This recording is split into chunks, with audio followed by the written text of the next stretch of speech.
Good evening, everyone. Welcome. Thank you so much for being with us this evening on Parent Chat. My name is Bonnie McDaniel, and I'm a parent coach and a member of the Balance in Mind team.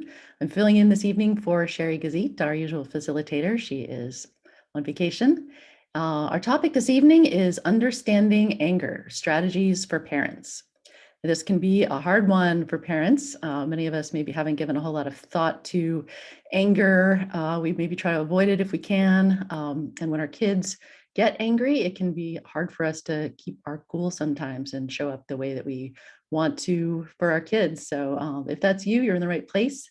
Our guest tonight to help us with this topic is Peter Loft.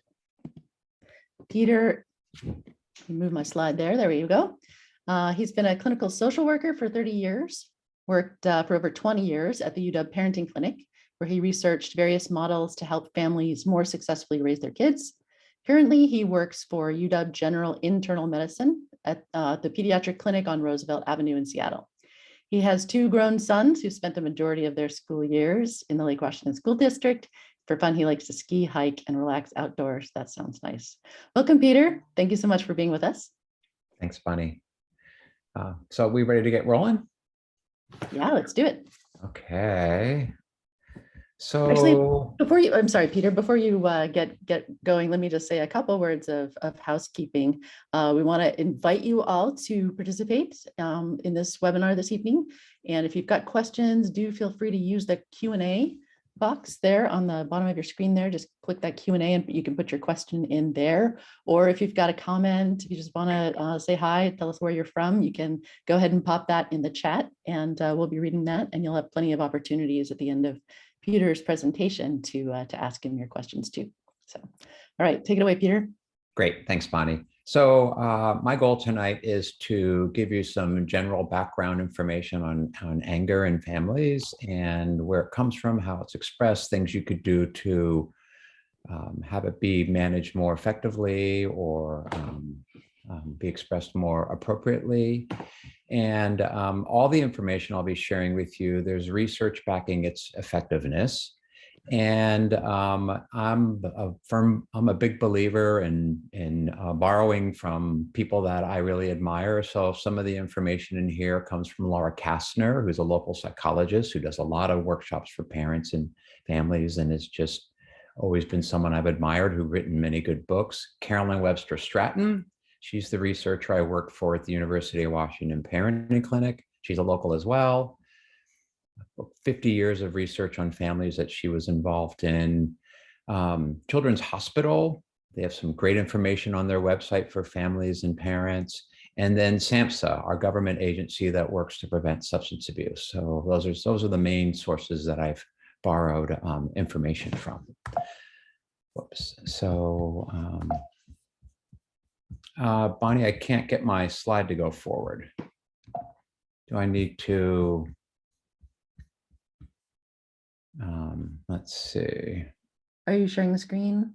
I think I have to reshare my, hold on. Yeah, let me just, I can't do anything with my screen right now. Let's see. I'm not sharing right now, so you should be able to click on that button on the bottom. Okay, now I can. There we go. Okay. That was it. Somehow it was frozen. Okay, so myths about anger. So you can either just think to yourself or put your answer in the chat box. True or false? How anger is expressed is inherited. Anybody's wondering? That's false. Anger automatically leads to aggression. True or false? If anybody's wondering about that one's also false. False. You must be aggressive to get what you want. True or false? It's false. Venting anger is always desirable. And that one's also false. When I first started doing this work in the 1980s, there was this theory that what you should do for kids that had a lot of anger, I did a lot of anger management groups, was give them ways to express it, get it out of their system. So we had programs where kids got to smash plates, scream and yell, punching bags, all sorts of things. And then we actually learned that actually escalates anger. So the knowledge is always evolving and our research is always changing. But yeah, no, venting anger is not always desirable, just to be clear on that. So some definitions for us. Anger is a feeling or emotion that ranges from mild irritation to intense fury and rage. So it really is this big general term. And there's a lot of variation within that, which is important later on. Aggression is a behavior that is intended to cause harm or injury to another person, either emotionally or physically, or damages property. So aggression and anger are very different things. And anger is a feeling, aggression is a behavior. Hostility is a set of attitudes and judgments that motivate aggressive behaviors. So anger almost always is a secondary emotion. It's empowering and helps us to, or our team, to feel powerful in the face of real or perceived threats. So in the way humans evolved, when we were feeling threatened, scared, frightened, or whatever, it made sense when most of our threats were physical threats, lions on the plains of Africa, or a warring tribe attacking our village, for that sense of fear to automatically flip to anger and flood our biology with the hormones and chemicals that make us ready to, fight for our life or run like crazy. So one of the things you can, yeah. I'm sorry, I'm going to jump in just really quickly. We can't see your slides, or were you thinking you wanted to share those? Yeah, I definitely want to share those. Every single one. So let me go back to Zoom. I can't. Okay, so I guess, yeah, I couldn't see the share my screen thing. I thought that you had. Okay, so anyway, can you see him now? Yep. Okay, so we'll start over. Sorry about that, but I'll go really fast. Sorry about that. Okay, so we did the myths about anger, definitions. We reviewed the definitions, anger and vulnerability. So I'm on the second bullet point. So one of the things you can think about with your team, they're expressing anger, put on that, use your intuition as a parent to try and tune into what might be the underlying emotion. And there's some examples: hurt, incompetent, lonely, sad, disrespected. And when things are calm, not at that moment when you're having, an argument or they're feeling really angry with you, but later on when things are calm, you may want to attempt to explore what were those more vulnerable emotions that triggered or flipped to anger. And here are just some simple examples of things that you might say to them to try to open up some conversations around that. And one is, sometimes when people are feeling disrespected by the family, they might get really angry. Is that what's going on for you yesterday? So just posing it as a question and starting off something like, sometimes when people are feeling, makes it, helps to normalize it a little bit. So another one, I'm wondering if you are feeling rejected since you refused to bend on the weekday curfew for us. So just throwing it out there, not sort of, you're feeling rejected, aren't you? Not making a judgment call, but just kind of thinking out loud with them. And then you can self-disclose. Sometimes when I'm feeling really worried about things, I express it by getting irritated and angry with my coworkers. Does that sometimes happen to you? And, if they share, just keep quiet and listen. If they don't share, I wouldn't push it. So inappropriate expression of anger, anger, everybody feels angry, right? And it's how we express it that can be problematic or not. An inappropriate expression of anger oftentimes has payoff and consequences. And something to reflect on is, what might the payoffs be for your child if they express anger by yelling at you or swearing or hitting or whatever? And what might some of the consequences be? And then we know sort of, behavioral expression of anger or any emotion, our brain gets pretty easy. Once we get used to expressing anger in a certain way, it's really easy for it to become a habit. And when it's displayed frequently and aggressively, it can become a maladaptive habit with sort of negative social and emotional physical consequences. So what's going on? One of the biggest influences on our kids' social behaviors and emotional regulation strategies is us. not necessarily what we say, but what we model in the terms of our own strategies for expressing emotions and coping with conflict. So something, again, to just reflect a little bit on is, how do you express emotions, anger, deal with conflict? What did you learn from the family that you grew up in? So an example of this is of a family of a 14-year-old I've been working with, and been working with this teenage boy on helping him learn more appropriate ways to express anger. He gets mad at his younger sister and yells and screams and throws things. And I was talking with him and his dad one day, and I was asking, the dad how he expresses his anger. And he's like, well, sometimes I get pretty upset. Sometimes I have trouble controlling my anger.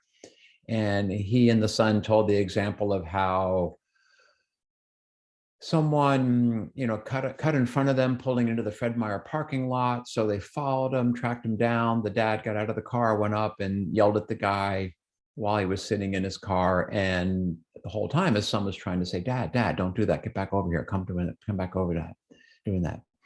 And so later on, I had to have a session privately with the dad, just saying, it's unrealistic to expect your child to be more calm in how they express their anger if you're expressing it that way, because our behavior is a much more powerful communication method for them.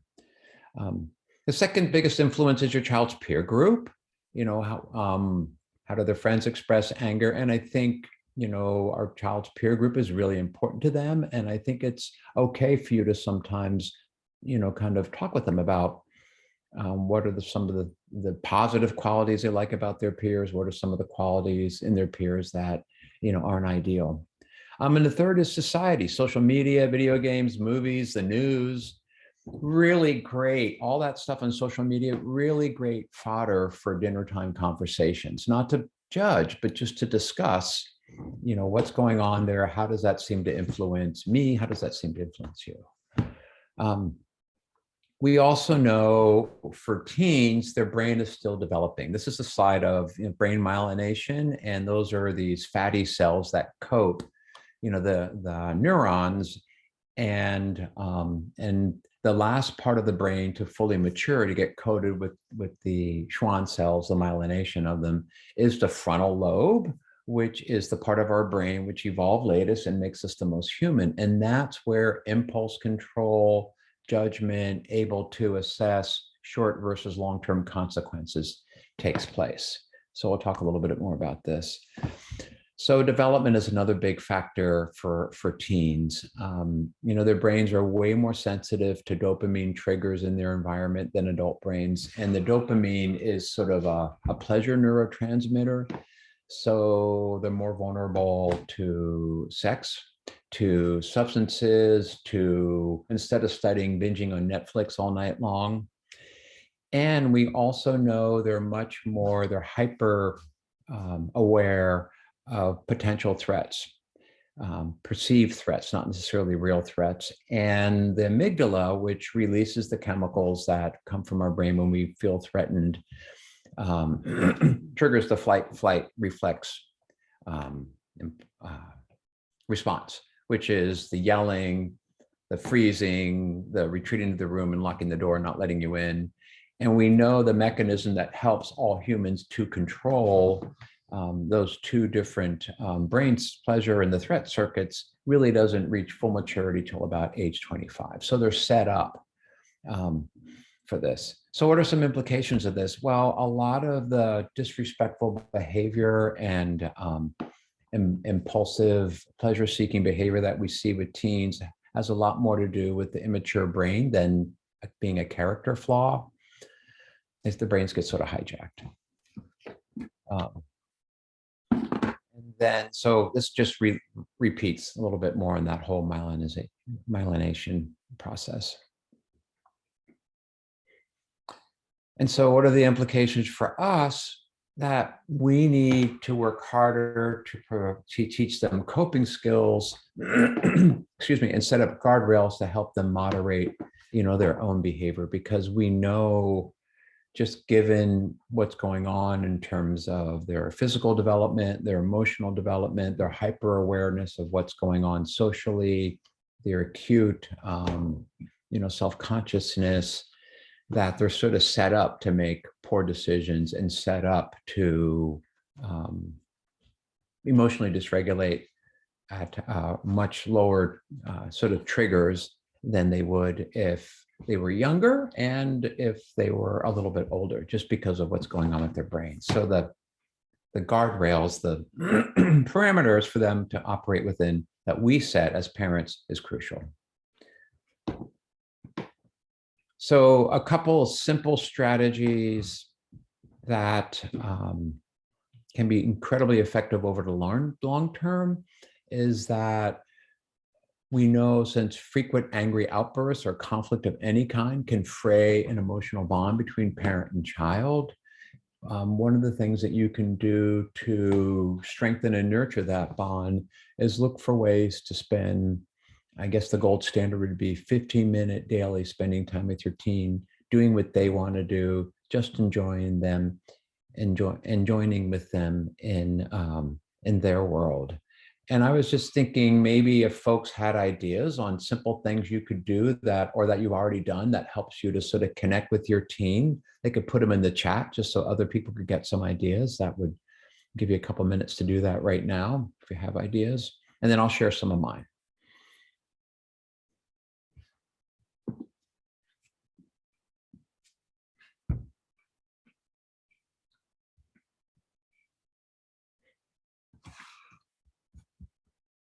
Look at that. Let's see. Yeah, walking the dog together. That's excellent. Baking, playing Pokemon, walk around, catch Pokemon, play ball together, listen to music, playing games, actual games, not video games. These are great. Talk at bedtime. Yeah, just talking, watch a favorite comedy video together, playing board games. Yeah, I think all of those are really great lists. I asked them to tell me about their video game or what they've seen on Instagram. Yeah, I love that. So, I mean, I think so. Even I love that comment about the video games, because for a lot of us, myself included, I'm not a huge fan of video games, but if that's what my kid's into, making myself sit down and say, tell me what's so great about this game. And it's a really big deal. Or have them teach you how to play one of their favorite video games. And that's a really nice changing of the roles, them telling you what to do. And the last thing that I'll just make one more suggestion. That was something that, because I like to read, when my kids had to read novels in English class, I would pick a short one that they were reading and read it also, and then just, talk about it with them. And I don't know, I really love that. I think it was a nice way to sort of bond over some of those really interesting books that, they're reading. Anyway, so thank you all for sharing. So, being sort of quality time with our kid when we're not talking about their schoolwork, or when we're not, kind of berating them for not completing their chores, or when we're not on our phone and they're not on their phone. So just being 100% present with them, it's incredibly underutilized as a nurturing, emotional bonding, creating closeness activity in this world. We tend to be so focused on products. It's very rare that we spend time just being with our kids. And then again, this is the last bullet point, is we know teens are at this place where they want to be with you, but they also don't want to be with you because they're trying to be independent. So one day they may be really open to having you hang out while they're playing their video game. The next day, they might be like, get lost, leave me alone. I need to be alone right now. And that's just normal for them. Okay, now what's going on here? Okay, and then just a couple more ideas. Leaving a complimentary note, keeping it 100% positive. Some children really aren't up for, direct praise, but a pat on the back or, a high five they like. And we know adolescents, like all children or all humans, thrive on positive reinforcement. You have to be more strategic and more subtle with them oftentimes. But we also know parents with teens, because they are so independent and they oftentimes sort of throw praise back in our face, parents with teens tend to be a little bit less positive than they are with younger children. And so one sort of general rule of thumb that Carolyn Webster Stratton talks about in her parenting programs is, if you've got to have some constructive criticism for your child, try to make sure your ratio is 5 positive comments for each constructive critical comment. And then if you have to set limits, focus on the behavior, not the person. So in other words, for a kid who, said that they were going to be at the library studying, and you found out later they were at the mall hanging out with their friends, sort of grounding them for the evening, not for being a liar, but for telling me you were at the library when actually you were at the mall. Just name the behavior, because telling me you're a liar, that feels pretty global and pretty condemning of the person. Other things you can do in terms of anger and is, again, modeling, talking about your own experience with anger. A 13-year-old that I was just working with, he and his dad today, his dad grew up in a home that was, really chaotic. And the father is a wonderful guy, but didn't have a really good role model. And when I was meeting with him individually, I was asking him, well, how does your family know when you're angry? And he's like, oh, well, they know. And I'm like, well, how do they know? I'm like, well, they can tell by my behavior. I don't say much, but I stomp around and, I give curt answers to questions and that sort of thing. And so I was meeting with he and the son and the father today. And the son was like, yeah, Dad, you've been much more clear with us on when you're angry and when you're not. And Dad was like, well, what do you think of that? And he's like, it's great, because I know it's not about me. So before, the son really didn't know what was going on. And then just in general, incorporating more emotional language into discussions at home, and models that it's okay to talk about feelings. It's really powerful when a child's mother or a father talks about feeling scared or nervous or anxious, as long as you use your discretion and it's, appropriate to that. And then again, just discussing what they're looking at TikTok, movies, etc. And there's just so much out there that's ripe for discussions around feelings and emotions, and how some people are expressing them and how other people are expressing them, and what they do on TV and how that really looks in real life and all that stuff. Not all adolescents are hip to this, but for kids that, really want to kind of get a better handle on their anger, in terms of anger management classes that have a lot of evidence and research behind their effectiveness, one of the things we do is get folks each day to just rate what their highest level of anger was that day. 1 to 10, 1 not angry at all, 10 enraged. And then for the week, pick the day where they had the highest level of anger and try to jot down these things. What were the physical cues? Did I clench my fist? Did I notice my face turn red? What were the behavioral clues? Did I bang my fist on the table? Did I slam a door? Did I swear at my parents?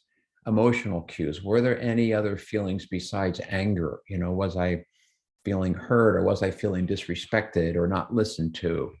And then cognitive cues. What were the thoughts that were going through your mind? My parents are idiots. I can't believe they must never have been teenagers. And the goal of that is, the more anyone, but teens in this case, can gain insight into what are some of the early warning signs that tell them when they're beginning to get angry, the better chance they have at interrupting that escalation before it hits goes past the point of no return. And usually when I'm working with kids, I talk about, if you're rating your anger 5, 6, it's time to look for a way to de-escalate. Because once you get to 7, 8, it's really hard to ramp it back down.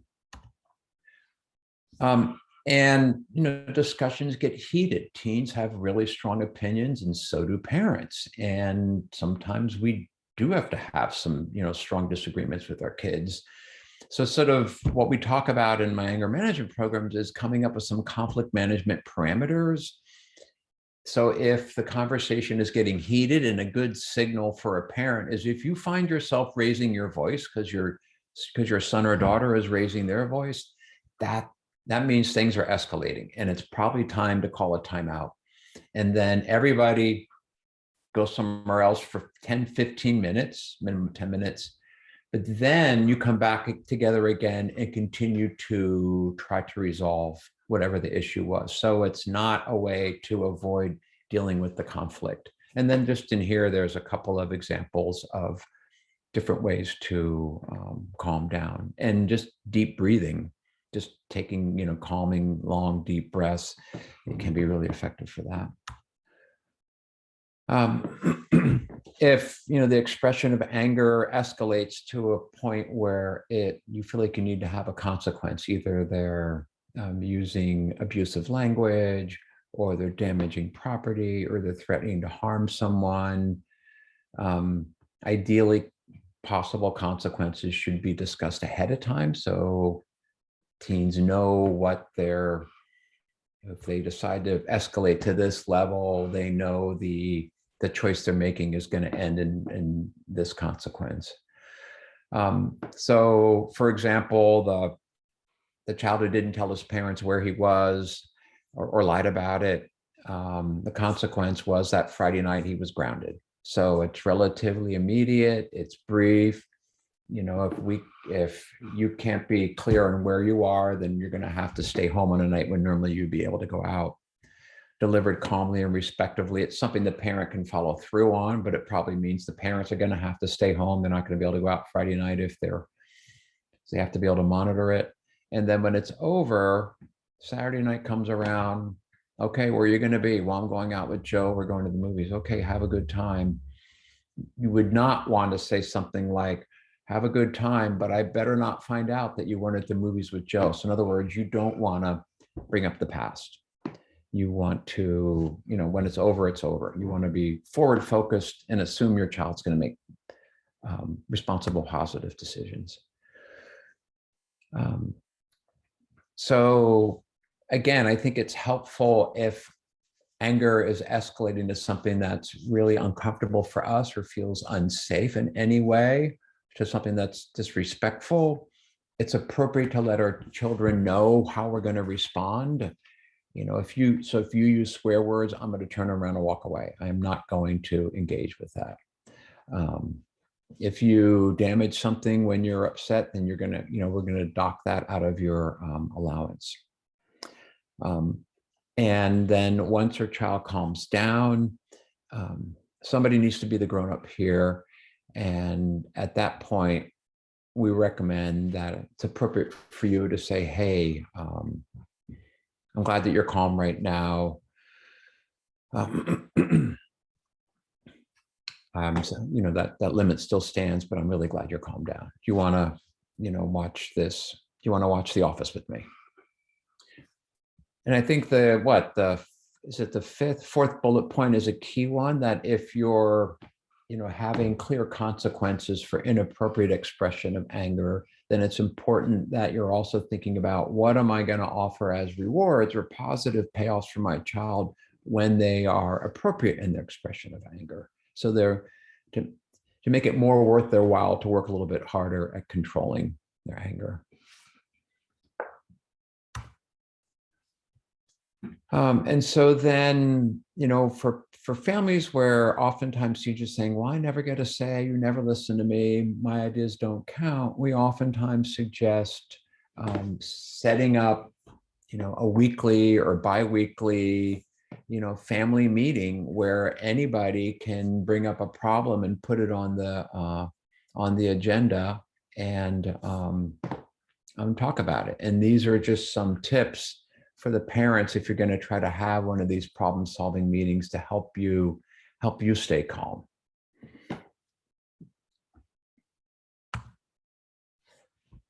And just a little bit more about these problem-solving meetings. You schedule them. You can have a agenda sheet on the fridge. People can add topics that they want to talk about on it. They're never any longer than 30 minutes.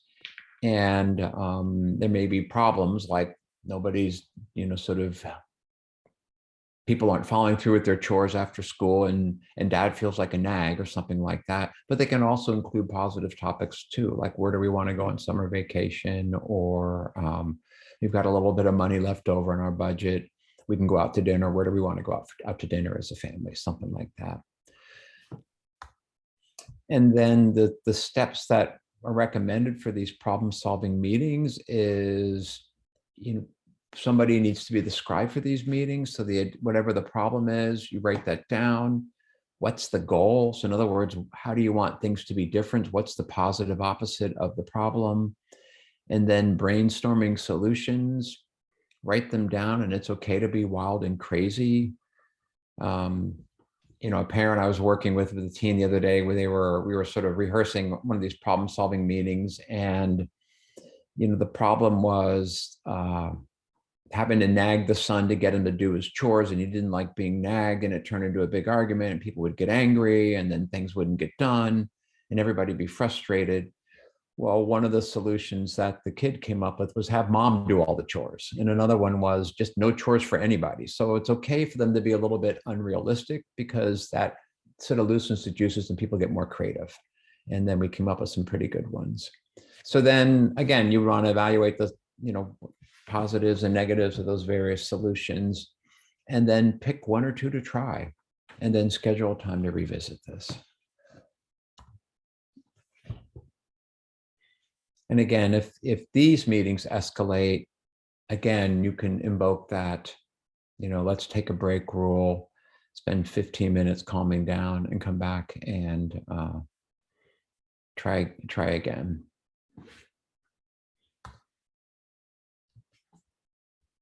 Oops, let's go back one more. So let's see, yeah. So some final thoughts to reflect on here. It's normal for teens to struggle with appropriate expression of feelings.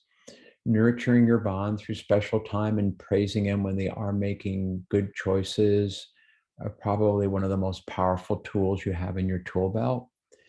It's natural for us to take angry outbursts personally. After all, this is our child, and we've invested, many, many years of our life to help them to grow into wonderful, healthy, competent, responsible young adults eventually. But it's counterproductive for us to respond back in an upset manner. There's actually quite a bit of research that the more upset a parent gets around, a conflict or something they have to discipline with their child, the less effective the discipline strategy is. So keeping calm is a way that helps you stay on track towards that long-term goal. Remember to put more energy and effort into finding and complementing the things you do well. Take time for self-care. That's, this is a ultra marathon, not a sprint. And we know it's good modeling. If you're taking care of yourself, your kids are more likely to incorporate that into their own life as they grow up and start families of their own. And be really clear on what your guardrails are and what sort of behavior you won't engage with. And I think I already mentioned it's the ultimate marathon. Important to pace ourselves, and also to remember that the vast, vast majority of teens turn out to be wonderful, well-adjusted, competent, responsible adults in the world. Now, we know there's a lot of potholes and there are a lot of challenges, and some kids really struggle, but the vast majority of them, with parents whose hearts are in the right place, end up turning out pretty darn well. And then just again, a couple more notes on self-care. And I just added this one on selective ignoring, as I'm talking a lot about, if you're getting some of this yelling or they're escalating, trying to, stay calm. With selective ignoring, you're, again, remembering that it's normal and healthy for them to challenge your authority. You can validate the feelings. I know you're angry and I know you're feeling frustrated, but the answer is still no. Ignore the dysregulation. Once they calm down, again, look to repair the relationship and pat yourself on the back. This stuff is hard. I can't show the videos. I don't have permission for them to be posted online, so I have to skip that. I do have some resources for you, and I'm sure Bonnie can get these to you all if you want. The Children's Hospital resource line is great. The Teen Helpline is really awesome. There's Laura Kastner's website, and I put the link here for some of her books that I've read every single one of them. They're wonderful. Even though I'm a social worker, they're wonderful from my point of view as a parent. And then if this thing on Children's Hospital, there's resources there for parents, there's resources there for professionals. It's wonderful. Psychology Today is a great way to look if you're looking for a therapist. And then if you're looking for, some counseling or additional resources, Ryther Clinic is a place that specializes in working with kids. Youth East Side Services, the Warm Helpline can also help you find resources, and of course your child's pediatrician. And I want to open it up to questions and discussion now, since I think we got actually got a lot of time left, so that's good. So yeah, how do we go about doing that, Bonnie? Yeah, so there actually was a question about the resources. Somebody had asked if you could type in the people's names that you mentioned, I think at the very beginning, that you draw on for resources. So if you can get those to us, if they're handy, that'd be great. I also wanted to mention that we are going to be sending out the email follow-up to everybody who is registered, and that will have all of these resources listed in it as well. And yeah, the kind of a recap of Okay. the I put in Carolyn's name, and then Laura Kastner's website was in that link, and then SAMHSA it stands for some federal government agency. I'm not even sure what that stands for. Substance abuse, mental health, I don't know. They have loads of resources for parents, families, and professionals, and tons of research. One that I have come to really appreciate, they keep building out their resources, is the Child Mind Institute. Are you familiar with that one? No, I'm not. Okay, yeah, that's one I should check out. There's a question here that says, maybe share this PowerPoint and video link with a friend. Definitely the video will be we'll send that along with the follow-up email that you'll receive. So that we will be sending that recording out, and it's fine to share. I don't know about your slides, Peter. Yeah, the slides would be in the video, wouldn't they? Yes. They would be, okay, because after I can send you the PowerPoint. I don't, it's I'm happy to share that. So I'll email that to you later, Bonnie, if you want to post it on the website or something. Okay, we can include the slides if people just wanted to look through them, if you want to share them. Yeah, I'm happy to do that. Yep. Yeah. So let's see if there's any other questions. Yeah. Not too much in the Q&A so far. If you can think of anything, I had a couple of questions that were submitted in advance, so I can let you take a stab at those. One of them is very familiar, I think, to a lot of parents. It's my son got used to playing video games all the time during the pandemic. I'm trying to support him to get out and do other things. So we've set limits on screen time. But I notice he gets very angry every time I tell him that his time is up, and we struggle about this just about every day. So starting to worry that it's damaging my relationship. And so that, making the parent want to, maybe to just stop struggling about it. Yeah. So do you have any thoughts about that? Yeah, I think you're on the right track. It's really important to limit screen time, because we know that it's so reinforcing in those dopamine centers, as we were talking about, that teens, especially younger teens, they don't have the self-control to be able to set limits on that for themselves. The vast majority of them, it's like when our kids are little, we don't let them have as many, chocolate candy bars as they want. We set limits on that because we know they'll eat way too many. They taste way too good. So I think it's really important to follow through with that. I think what this parent can do is validate the feeling. I know you're feeling really frustrated and angry with me that I'm setting limits on screen time, but that's now the family rule. And let him have his tantrum. And then once he works through it, praise him for being calm. Thank you so much for getting calm. I know this is really frustrating. Let's go. I don't know, try to, I think in getting him to do other things outside, it might be a little bit easier to transition him to something if you can kind of think of something, a little bit special first few times. Let's go, thanks for getting off the video games. Let's go down to Shake Shack and get a burger for dinner and a milkshake. Or thanks for getting off the thing. I've got, thanks for getting off the video. I'm heading to the store to get dinner. What would you like for dessert? I can, if he likes brownie, I could bake you brownies or something like that. So because you're right, it is straining the relationship. And so while you don't want to do what feels easiest to cave and give him more time on the screens, because we know that it's counterproductive. And then he's learning, if I throw these big tantrums, I can get mom or dad to back off. But you do want to look for ways to put a little bit of extra energy into strengthening that bond with him. There's some nice comments in the chat here. Anna says, we found that setting screen time limits on the devices so that they automatically run out of time rather than a parent saying it's time to stop has helped. So that's, yeah, and having a timer is really effective. Yeah, that's a great idea. And then what I always say to the parents I'm working with is, make sure you're modeling it. You don't want your kid on their screen all the time.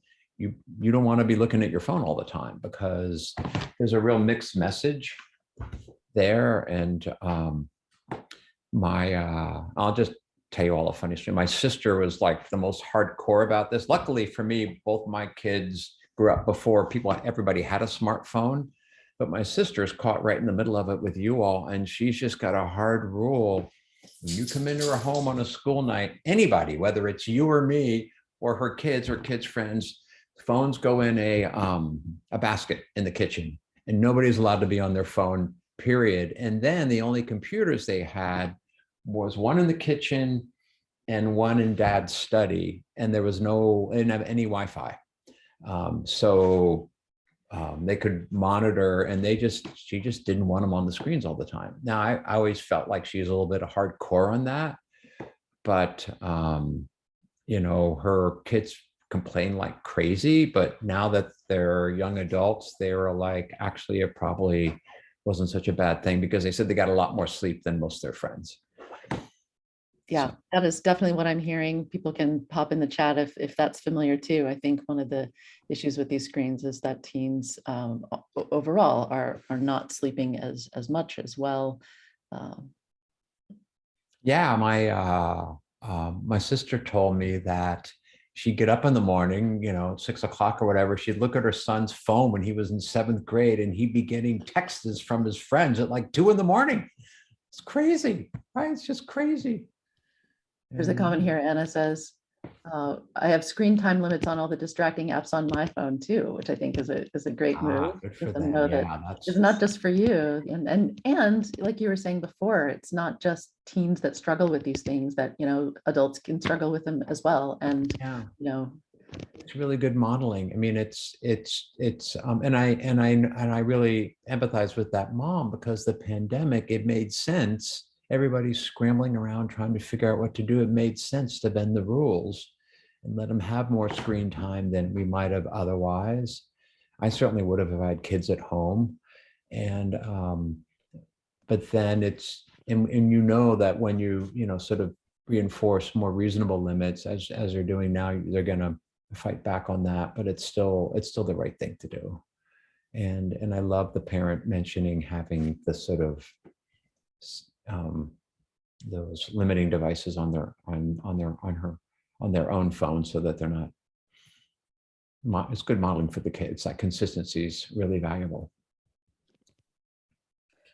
I'm wondering if you have any suggestions. You mentioned before that when our kids are getting angry, like that can be a really hard thing for parents to keep their calm. Do you have any tips or strategies for parents who just really, in the thick of it, it just pushes their buttons and it's really hard to, that triggers their fight, flight, freeze mode as well. And then that interaction just doesn't go well.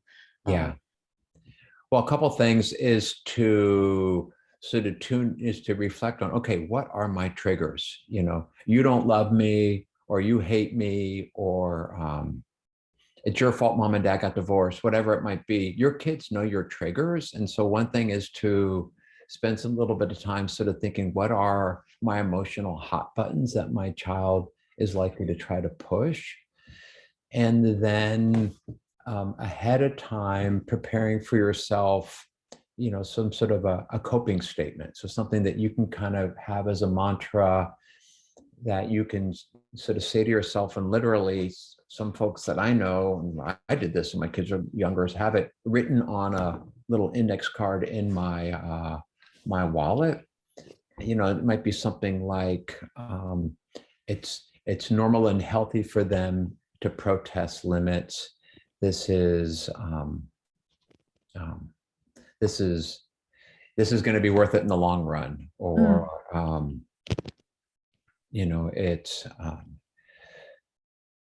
it's hard for me to tolerate his anger now, but I also know if I stay calm, I'm modeling a more effective way for him to express his frustration, or something like that.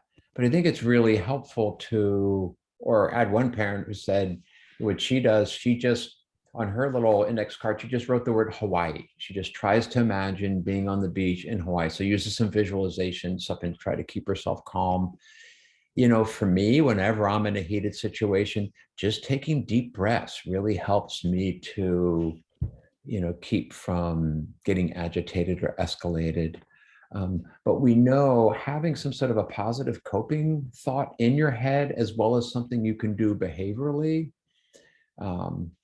taking the deep breaths or imagining being Hawaii, or just walking away. I think it's for parents something to say to myself. You can say, it's better for me to walk away now and come back and address this issue later than it is for me to lose my temper too. And that's sort of it gives the parent permission to kind of disengage temporarily to get themselves calm. Because I think we oftentimes feel like if we're sort of disengaging from the argument, we're letting them win. And you're not. You're actually taking charge of modeling in a respectful way to deal with a conflict by, kind of stepping away until you can get yourself calm before re-engaging again. Yeah, but then that part is key, right? It's not tempting, I guess, if you walk away and then things are calm, you don't want to necessarily go back and stir things up again. But you're saying that's really important. Yeah, it's crucial because you don't want them to get the idea that my parent is afraid of conflict. They run from conflict. You want them to see that, I disengage when I feel like I'm going to say things I later would regret, but then when I'm calm, I come back. So you're modeling a respectful way to have a disagreement. And that's kind of what we all have to work on, right? Even as adults, I've been married 30 years. I still have to work on that with my spouse. And probably those of you who are in, relationships or even in the workplace, it's something where we all have to work at. And so it's, we're adults. We've got a fully myelinated brain or whatever.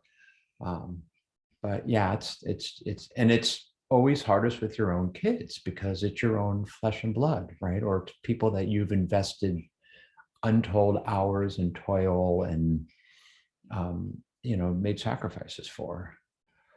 So yeah, hopefully that helps a little bit. There's some really great suggestions here in the chat. Are there? Great. Each other out with screen controls. There was a question about how do you set limits for screen times, and there's some good ideas. So I encourage everybody to share your tips and advice. let's see. Oh, so there's a book recommendation, a book called Glow Kids. Right, I see that. Glow Kids, that sounds great. Little nail biting, but good. On an iPhone or an iPad, you can go to settings and choose screen time. Should I just read these? Sure. Yeah, I've got a book recommendation too. Delaney Rustin, who was the producer of and directed Screenagers, has a book out, which is very good. It's thick and it's called Parenting in the Screen Age.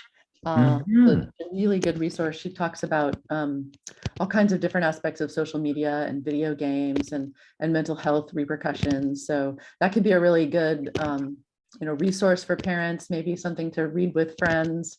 And sometimes it can be really powerful for groups of friends, for parents to kind of get together and brainstorm about these things too. Right. And then on the American Pediatric Association, they have, they have a resource. They have a PDF that sort of outlines what's the appropriate amount of screen time for different ages, and that's a great resource. But some of these other things, Jesna Family Safety app for Windows device includes Xbox, Family Link for Google account, Android phone, digital well-being on Android. Boo Yoon, also Amazon Kids, if you have it, has a setting for screen time. Xbox Family app is awesome for setting limits on video games. That's good. I can share that with some parents I'm working with.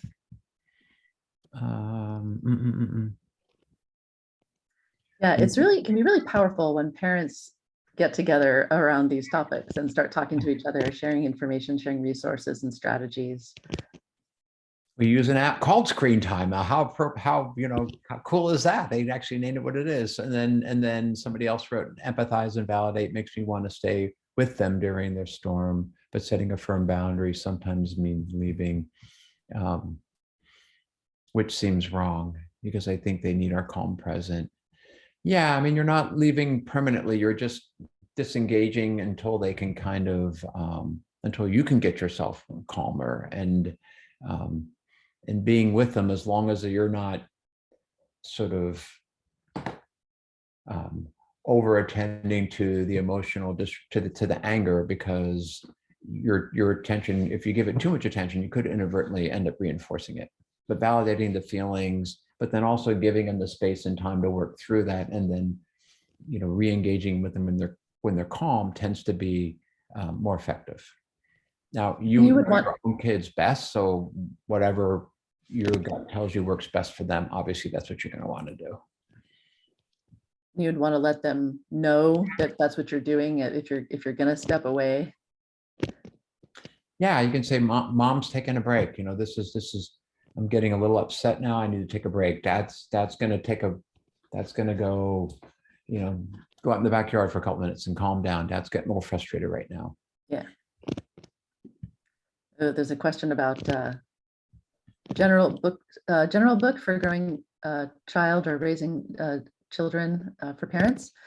Gosh, so many resources. John Gottman, Raising an Emotionally Intelligent Child by John Gottman. Yeah, that's a great book. I've read that book. Yep. Carolyn Webster Stratton, she has several books. She has a website, incredibleyears.com, but you could also just put her name in on Amazon and bring up, she has loads of books mostly for younger children, but up to say age 13 and 14 that are very appropriate around this. In terms of anger management, really, when did a lot of work with preschoolers, certainly 4-year-olds, you can begin to talk with about, anger management and, big feelings and what you can do to calm down. And we teach them to climb into their turtle shell. I think by early elementary, by primary school, if a child's really struggling with expression of anger, it would make sense to reach out to some resources or to reach out to your pediatrician to get some suggestions.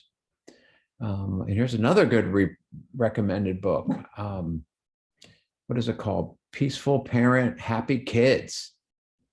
That does sound good. Does. And Laura Kasner, of course, has written some terrific books. I think one of hers is Getting to Calm. I think maybe Teen Wise, or she's got some really great resources there. It's very readable, very parent friendly and strategic. Yeah, these are great resources. I really appreciate everybody sharing. I'm gonna definitely check out some of these myself. Because you can't have too many tools. You can't have too many ideas, right? No, and there's so much. We were talking before the webinar about how many wonderful resources there are out there for parents. And again, I'll go ahead and put in the chat the Child Mind Institute. They have things broken down by type of concern that you might be having about your child. Well, and somebody asked a question about what are ways to promote teens creating reinforcing boundaries for themselves.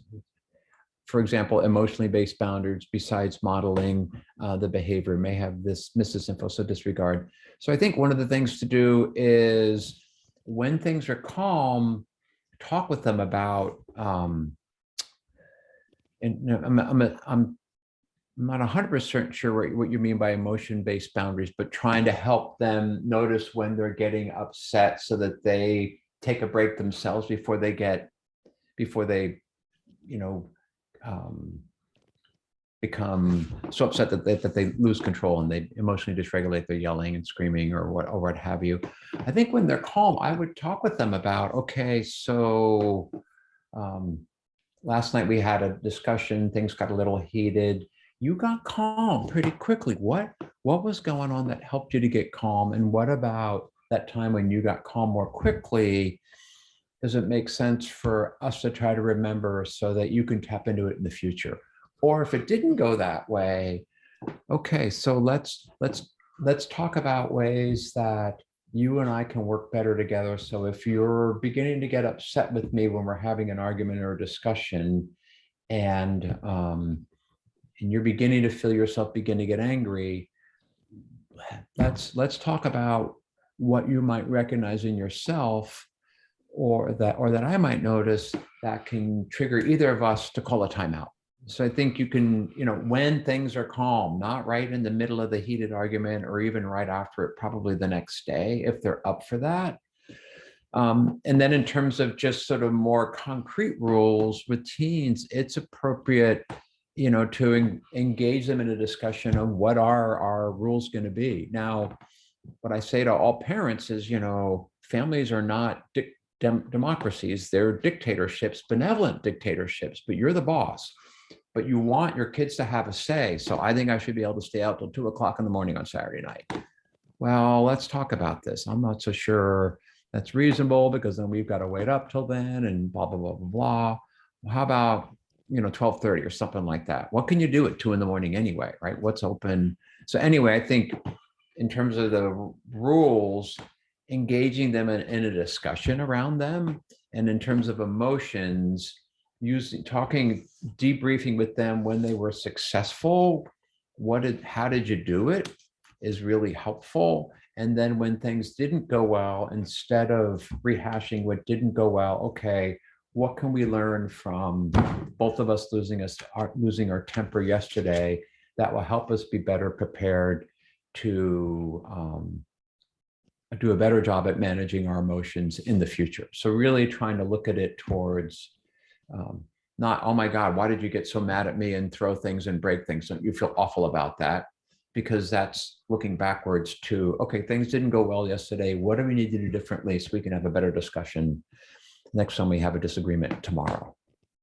Yeah. One other book that I recommend is The Brain Body Parenting by Mona Delahook. And one of her key messages is to really look behind the behavior, to really try to understand and be curious about your child's experience and help them to cultivate curiosity about their own experience. I loved all the things that you mentioned about, cultivating that awareness of what's going on in your body and like what happens right before, and what are some of the thoughts that go through your mind, just kind of like slowly and gradually over time building that awareness is super helpful. And sharing, and if teens don't want to talk about that, just, sharing your own experience with that. What do you notice? I notice when I begin to get angry, my face feels hot or whatever it is. What is it for you? Because I think if you sort of disclose what's going on for you first, again, you're modeling that, they might be a little bit more likely to be open than if you just sort of try to get them to kind of explore themselves. All right. Well, it looks like we're right at time, Peter. Consult before re-engaging. Okay, so well, like one last one. So, so if you've had a blow up, things get quiet. They're sitting in their room sulking. After if it's been about 5 minutes and they've been calm and you've been calm and you're feeling your heart rate's getting closer back to normal, it's appropriate to go in and say, hey, I'm sorry things were a little bit rough there and that you're unhappy about the limit I set. Love for you to come out and have a bowl of ice cream with me. And they're like, go away. Then I would just leave them. I would just say, you know what? I'm sorry you're still feeling lousy. Later on, you feel a bit better. I'd love to have you come join me. And then I would just leave them because you don't want to give the sulking too much attention. You don't want to go in there every 5 minutes. Hey, what about now? Hey, what about now? Hey, what about now? You've made it clear that you want to make amends. And then I would give them, I would leave it up to them. I'd trust them to re-engage when they're ready. That would be my sort of general idea. All right. Thank you so much, Peter, for this conversation tonight. It was very enlightening for me. I hope it was enlightening for our parents. And thank you, parents, for contributing and participating and sharing your thoughts as well. As I mentioned before, all of this is going to be sent to you in an email follow-up a couple of days, usually after this webinar. You'll get that in your inbox. Just want to make a couple quick announcements. So this seems very fitting that our next parent chat is going to be specifically about taming screen time. So already generated a lot of good ideas. You guys have shared some resources, and Sherry Gazit is going to walk us through that. She's got some great resources, I know, sample contracts and ideas for conversations to have with your kids. So she's going to talk to us about that. And then our last one is going to be on June 8th, and that's going to be how to motivate your kids without losing your mind. So some good topics, and I hope you join us for those. And yeah, thanks again for being here with us, Peter, and thanks everybody for Thank you, sharing. Yeah. And thank you all you parents for sharing some of your precious free time with us.